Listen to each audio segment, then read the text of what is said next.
नमस्कार दोस्तों, हमारे चैनल पर आपका स्वागत है। जय श्री कृष्णा, राधे राधे, हर हर महादेव। ओम नमो भगवते वासुदेवाय नमः। गुरुवार व्रत कथा। गुरुवार की पूजन विधि विधान के अनुसार करनी चाहिए। व्रत वाले दिन सुबह स्नान आदि करके बृहस्पति देव का पूजन करना चाहिए। पीले वस्तुएं, पीले फूल, चने की दाल, मुनक्का, पीली मिठाई, पीले चावल और हल्दी चढ़ाकर पूजन किया जाता है। इस व्रत में केले के पेड़ की पूजा की जाती है। कथा और पूजन के समय मन, क्रम और वचन से शुद्ध होकर मनोकामना पूर्ति के लिए बृहस्पति देव से प्रार्थना करनी चाहिए। उसके बाद कथा आरंभ करें। भारतवर्ष में एक प्रतापी और दानी राजा राज्य करता था। वह नित्य गरीबों और ब्राह्मणों की सहायता किया करता था। यह बात उसकी रानी को अच्छी नहीं लगती थी। वह ना ही गरीबों को दान देती थी, ना ही भगवान का पूजन करती थी और राजा को भी दान देने से मना करती थी।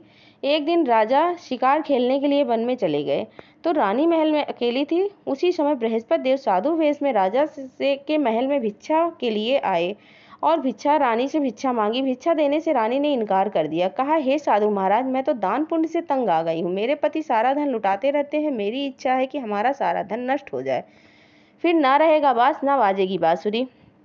साधु ने कहा, देवी तुम तो बड़ी विचित्र हो। धन संतान तो सभी चाहते हैं, पुत्र और लक्ष्मी तो पापी के घर भी होनी चाहिए।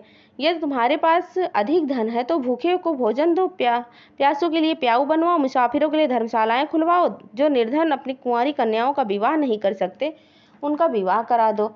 ऐसे और कई काम हैं जिनके करने से तुम्हारा यश लोक परलोक में फैलेगा। परंतु रानी या उपदेश को कोई प्रभाव ना पड़ा। वह बोली, महाराज आप मुझे कुछ ना समझाएं। मैं ऐसा धन नहीं चाहती जो हर जगह मैं बांटती फिरूं। साधु ने उत्तर दिया, यदि तुम्हारी ऐसी इच्छा है तो तथास्तु। तुम ऐसा करना कि बृहस्पतिवार को घर लीपकर पीली मिट्टी से अपना सिर धोकर स्नान करना, भट्टी चढ़ाकर कपड़े धोना। ऐसा करने से तुम्हारा सारा धन नष्ट हो जाएगा। इतना कहकर वह साधु महाराज वहां से अलोप हो गए। साधु के अनुसार कही बातों को पूरा करते हुए रानी को केवल 3 बृहस्पतिवार ही बीते थे कि उसकी समस्त धन संपत्ति नष्ट हो गई। भोजन के लिए राज परिवार तरसने लगा। तब एक दिन राजा ने रानी से बोला कि हे रानी, तुम यहीं रहो, मैं दूसरे देश जाता हूँ, क्योंकि यहाँ पर सभी लोग मुझे जानते हैं, इसीलिए मैं कोई छोटा कार्य नहीं कर सकता। ऐसा कहकर राजा परदेश चला गया। वहाँ जंगल में लकड़ी काट कर लाता और शहर में बेचता। इस तरह अपना जीवन व्यतीत करने लगा। इधर राजा के परदेश जाते ही रानी और दासी दुखी रहने लगे। एक बार जब रानी और दासी को 7 दिन तक बिना भोजन के रहना पड़ा तो रानी ने अपनी दासी से कहा, हे दासी, पास ही के नगर में मेरी बड़ी बहन रहती है। वह बड़ी धनवान है। तू उसके पास जा और कुछ लेकर आ ताकि थोड़ी गुजर बसर हो जाए। दासी रानी की बहन के पास गई। उस दिन गुरुवार था और रानी की बहन उस समय बृहस्पतिवार व्रत की कथा सुन रही थी। दासी ने रानी की बहन को अपनी रानी का संदेश दिया, लेकिन रानी की बड़ी बहन ने कोई उत्तर नहीं दिया। जब दासी को रानी की बहन से कोई उत्तर नहीं मिला तो वह बहुत दुखी हुई और उसे क्रोध भी आया। उस दासी ने वापस आकर रानी को सारी बातें बता दी। रानी सुनकर अपने भाग्य को कोसा। उधर रानी की बहन ने सोचा कि मेरी बहन की दासी आई थी परंतु मैं उससे नहीं मिली। वह बहुत दुखी हुई होगी। कथा सुनकर और पूजन समाप्त करने के बाद अपनी बहन के पास आई और कहने लगी, हे बहन, मैं बृहस्पतिवार का व्रत कर रही थी। तुम्हारी दासी मेरे घर आई थी, परंतु जब तक कथा होती है तब तक ना ही उठते हैं ना ही कुछ बोलते हैं, इसीलिए मैं नहीं बोली। कहो दासी, तुम क्यों आई थी? रानी बोली, बहन, तुमसे क्या छिपाऊं, हमारे घर में खाने तक को अनाज नहीं है। ऐसा कहते कहते रानी की आंखें भर आई। उसने दासी समेत पिछले 7 दिनों से भूखे रहने तक की बात अपनी बहन को विस्तार पूर्वक सुना दी। रानी की बहन बोली, देखो बहन, भगवान बृहस्पति देव सबकी मनोकामना पूर्ण करते हैं। देखो, शायद तुम्हारे घर में अनाज रखा हुआ हो। पहले तो रानी को विश्वास नहीं हुआ, पर बहन के आग्रह करने पर उसने अपनी दासी को अंदर भेजा तो उसे सचमुच अनाज से भरा एक घड़ा मिला। वह देखकर दासी को बहुत हैरानी हुई। दासी रानी से कहने लगी, हे रानी, जब हमको भोजन नहीं मिलता था हम व्रत ही तो करते थे, इसीलिए क्यों ना इनसे व्रत और कथा की विधि पूछ ली जाए ताकि हम भी व्रत कर सकें। तब रानी ने अपनी बहन से बृहस्पतिवार व्रत के बारे में पूछा। उसकी बहन ने बताया, बृहस्पतिवार के व्रत में चने की दाल, मुनक्का से विष्णु भगवान का केले की जड़ में पूजन करें तथा दीपक जलाएं, व्रत कथा सुने और पीला भोजन ही करें। इससे बृहस्पति देव प्रसन्न होते हैं। व्रत और पूजन विधि बताकर रानी की बहन अपने घर को लौट आई। 7 दिन के बाद जब गुरुवार आया तो रानी और दासी ने व्रत रखा। घुड़सवार से जाकर चना और गुड़ लेकर आई, फिर उसमें केले की जड़ से विष्णु भगवान का पूजन किया। अब पीला भोजन कहाँ से आए, इस बात को लेकर दोनों बहुत दुखी थे। चूंकि उन्होंने व्रत रखा था इसीलिए बृहस्पति देव उनसे बहुत प्रसन्न थे। इसीलिए वह एक साधारण व्यक्ति का रूप धारण कर 2 थालों में सुंदर पीला भोजन दासी को दे गए। भोजन पाकर दासी प्रसन्न हुई और फिर रानी के साथ मिलकर भोजन ग्रहण किया। उसके बाद वे सभी गुरुवार का व्रत और पूजन करने लगी। बृहस्पति भगवान की कृपा से उनके पास फिर से धन संपत्ति आ गई, परंतु रानी फिर से पहले की तरह ही आलस्य करने लगी। तब दासी बोली, देखो रानी, तुम पहले भी इसी तरह करती थी। हाँ, तुम्हें धन रखने में कष्ट होता था, इस कारण सभी धन नष्ट हो गया, और अब जब भगवान बृहस्पति की कृपा से धन मिला है तो फिर तुम ऐसे ही आलस्य कर रही हो। रानी को समझाते हुए दासी कहती है कि बड़ी मुसीबतों के बाद हमने यह धन पाया, इसीलिए हमें दान पुण्य करना चाहिए, भूखे मनुष्यों को भोजन कराना चाहिए और धन को शुभ कार्यों में खर्च करना चाहिए, जिससे तुम्हारे कुल का यश बढ़ेगा, स्वर्ग की प्राप्ति होगी और पितृ भी प्रसन्न होंगे। दासी की बात मानकर रानी अपना धन शुभ कार्यों में खर्च करने लगी, जिससे पूरे नगर में उसका यश फैलने लगा। इसके बाद उधर राजा जंगल में लकड़ी काटते हुए वह एक दिन दुखी मन से एक पेड़ के नीचे आसन जमा कर बैठ गया। वह अपनी दशा को याद करके व्याकुल होने लगा। बृहस्पतिवार का दिन था। एकाएक उसने देखा कि निर्जन वन में एक साधु प्रकट हुए। वह साधु वेश में स्वयं बृहस्पति देव थे। बृहस्पति देव महाराज बोलने लगे कि लकड़हारे के सामने आकर बोले, हे लकड़हारे, इस सुनसान जंगल में तो चिंतामग्न क्यों बैठा है। लकड़हारे ने दोनों हाथ जोड़कर प्रणाम किया और उत्तर दिया, महात्मा जी, आप सब कुछ जानते हैं, मैं क्या कहूँ। यह कहकर रोने लगा और साधु को अपनी आत्मकथा सुनाई। महात्मा जी ने कहा, तुम्हारी स्त्री ने बृहस्पति के दिन बृहस्पति भगवान का निरादर किया है, जिसके कारण रुष्ट होकर उन्होंने तुम्हारी यह दशा कर दी थी। अब तुम चिंता को दूर करो, मेरे कहने पर चलो, तुम्हारे सब कष्ट दूर हो जाएंगे और भगवान पहले से भी अधिक संपत्ति देंगे। तुम बृहस्पतिवार के दिन कथा किया करो, 2 पैसे के चने मुनक्का लाकर उसका प्रसाद बनाओ और शुद्ध जल से लोटे में शक्कर मिलाकर अमृत तैयार करो। कथा के पश्चात अपने सारे परिवार और सुनने वाले प्रेमियों में अमृत और प्रसाद बांटकर आप भी ग्रहण करो। ऐसा करने से तुम्हारी सभी मनोकामनाएं पूर्ण होंगी। साधु के ऐसे वचन सुनकर लकड़हारा बोला, हे प्रभु, मुझे लकड़ी बेचकर इतना पैसा नहीं मिलता जिससे भोजन के उपरांत कुछ बचा सकूं। मैंने रात्रि में अपनी स्त्री को व्याकुल हुए देखा है, मेरे पास कुछ भी नहीं है जिससे मैं उनकी खबर मांग सकूं। साधु ने कहा, हे लकड़हारे, तुम किसी बात की चिंता मत करो। बृहस्पति के दिन तुम रोजाना की तरह लकड़ियां लेकर शहर को जाओ। तुमको रोज से दुगना धन प्राप्त होगा, जिससे तुम भली भांति भोजन कर लोगे तथा बृहस्पति देव का पूजन का भी सामान आ जाएगा। इतना कहकर साधु अंतर्ध्यान हो गए। धीरे धीरे समय बीतने पर फिर जब वह बृहस्पतिवार का दिन आया, लकड़हारा जंगल में लकड़ी काटकर किसी तरह शहर में बेचने गया। उससे उस दिन और दिन से ज्यादा पैसे मिले। राजा ने चना गुड़ आदि लेकर गुरुवार का व्रत किया। उस दिन से उसके सभी कलेश दूर हुए, परंतु जब दोबारा गुरुवार आया तो बृहस्पतिवार का व्रत करना भूल गया। इस कारण बृहस्पति भगवान नाराज हो गए। उस दिन उस नगर के राजा ने विशाल यज्ञ आयोजन किया था तथा शहर में यह घोषणा करा दी थी कि कोई भी मनुष्य अपने घर में भोजन न बनावे, न आग जलावे। समस्त जनता मेरे यहाँ भोजन करने आएगी। इस आज्ञा को जो नहीं मानेगा उसे फांसी की सजा दी जाएगी। इस तरह की घोषणा संपूर्ण नगर में करवा दी गई। राजा की आज्ञा अनुसार शहर के सभी लोग भोजन करने गए, लेकिन लकड़हारा कुछ देर से पहुंचा।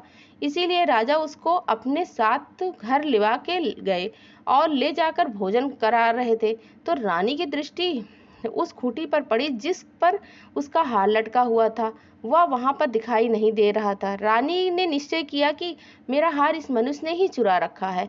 उसी समय सिपाहियों को बुलवाकर उसको कारागार में डलवा दिया। जब लकड़हारा कारागार में पड़ गया और बहुत दुखी होकर विचार करने लगा कि न जाने कौन से पूर्व जन्म के कर्म से मुझे यह दुख प्राप्त हुआ है, और उसी साधु को याद कर वह जंगल में मिला था। उसी समय तत्काल बृहस्पति देव साधु के रूप में प्रकट हुए और उसकी दशा को देखकर कहने लगे, अरे मूर्ख, तूने बृहस्पति देव की कथा नहीं करी, इस कारण तुझे दुख प्राप्त हुआ है। अब चिंता मत कर, बृहस्पतिवार के दिन कारागार के दरवाजे पर 4 पैसे पड़े मिलेंगे, तो उससे बृहस्पति देव के पूजा करना और सभी कष्ट दूर हो जाएंगे। बृहस्पति वार के दिन उसे 4 पैसे मिले।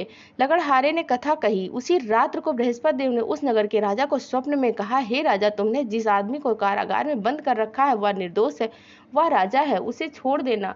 रानी का हार उसी खूंटी पर लटका है, अगर तू ऐसा नहीं करेगा तो मैं तेरा राज्य नष्ट कर दूंगा। इस तरह रात्रि के स्वप्न को देखकर राजा प्रातःकाल उठा और खूंटी पर हार देकर लकड़हारे को बुलवाकर क्षमा मांगी तथा लकड़हारे को योग सुंदर वस्त्र आभूषण देकर विदा कर दिया। बृहस्पति देव की आज्ञा अनुसार लकड़हारा अपने नगर को चल दिया। राजा जब अपने नगर के निकट पहुंचा तो उसे बड़ा आश्चर्य हुआ। नगर में पहले इससे अधिक बाग, तालाब, कुएं और बहुत सी धर्मशालाएं, मंदिर आदि बन गई थी। राजा ने पूछा, यह किसका बाग और धर्मशाला है? तब नगर के सब लोग कहने लगे, यह सब रानी और दासी ने किया है। तो राजा को बड़ा आश्चर्य हुआ और गुस्सा भी आया। जब रानी ने यह खबर सुनी कि राजा आ रहे हैं तो उन्होंने दासी से कहा, हे दासी, देखो राजा हमको कितने बुरी हालत में छोड़ के गए थे, हमारी ऐसी हालत देखकर वह लौट न जाए, इसीलिए तुम दरवाजे पर खड़ी हो जाओ। आज्ञा अनुसार दासी दरवाजे पर खड़ी हो गई। राजा आए तो उन्हें अपने साथ लिवा लेवाई। तब राजा ने क्रोध करके अपनी रानी से पूछा कि यह धन तुम्हें कैसे प्राप्त हुआ?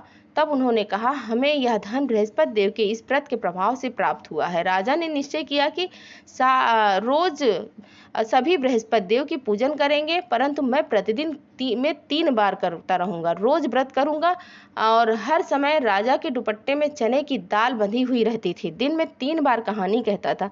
एक रोज राजा ने विचार किया कि चलो अपनी बहन के यहाँ हो आवे। इस तरह निश्चय कर राजा घोड़े पर सवार होकर अपनी बहन के यहाँ चला गया। मार्ग में उसने देखा कि कुछ आदमी एक मुर्दे को लिए जा रहे थे। उन्हें रोककर राजा कहने लगा, अरे भाइयों, मेरी बृहस्पति देव की कथा सुन लो। वे बोलने लगे, हमारा तो आदमी मर गया, इसको अपनी कथा की पड़ी हुई। परंतु कुछ आदमी बोले, अच्छा कहो, हम तुम्हारी कथा सुनने के लिए तैयार हैं। राजा ने दाल निकाली और जब कथा आधी हुई तो मुर्दा हिलने लग गया, और जब कथा समाप्त हो गई तो राम राम करके मनुष्य उठकर खड़ा हो गया। आगे मार्ग में उसे एक किसान खेत में हल चलाता मिला। राजा ने उसे देखा और उससे बोला, अरे भैया, तुम मेरी बृहस्पतिवार की कथा सुन लो।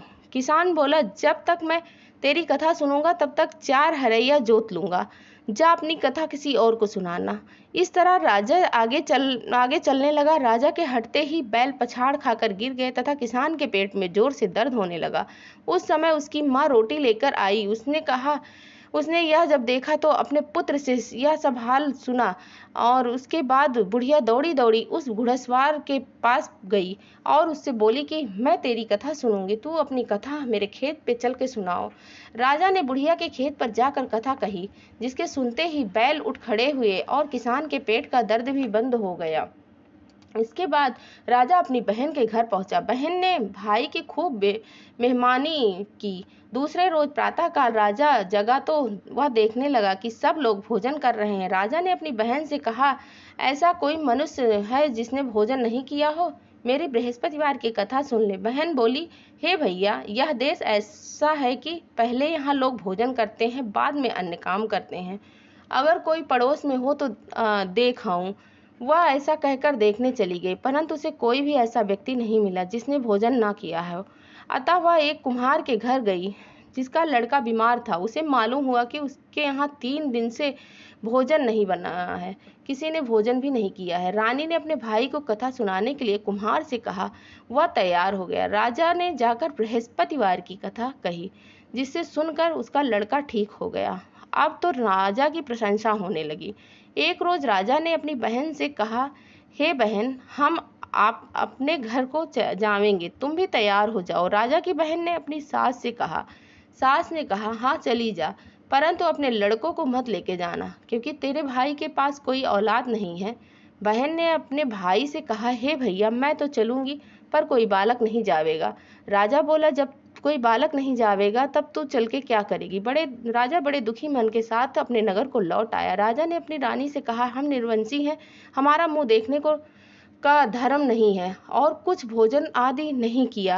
रानी बोली, हे प्रभु, बृहस्पति देव ने हमें सब कुछ दिया है, वह हमें औलाद अवश्य देंगे। उसी रात बृहस्पति देव ने राजा से स्वप्न में आकर कहा, उठ राजा, उठो, सभी सोच त्याग दे, तेरी रानी गर्भ से है। राजा की यह बात सुनकर बड़ी खुशी हुई। 9वें महीने में उसके गर्भ में एक सुंदर पुत्र हुआ। तब राजा बोला, हे रानी, स्त्री बिना भोजन के रह सकती है पर बिना कहे नहीं रह सकती। जब मेरी बहन आवे तुम उससे कुछ मत कहना। रानी ने सुनकर हाँ कर दिया। जब राजा की बहन ने यह शुभ समाचार सुना तो वह बहुत खुश हुई। तभी बधाई लेकर अपने भाई के घर आई। तभी रानी ने कहा, घोड़ा चढ़कर तो आई, गधा चढ़ी आई। राजा की बहन बोली, भाभी मैं इस प्रकार न कहती तो तुम्हें औलाद कैसे मिलती। बृहस्पति देव ऐसे ही हैं, जैसे जिसके मन में कामनाएं होती है सभी को पूर्ण करते हैं। तो सदा सद्भावना पूर्वक बृहस्पतिवार का व्रत करना चाहिए। जय ओम नमो भगवते वासुदेवाय नमः।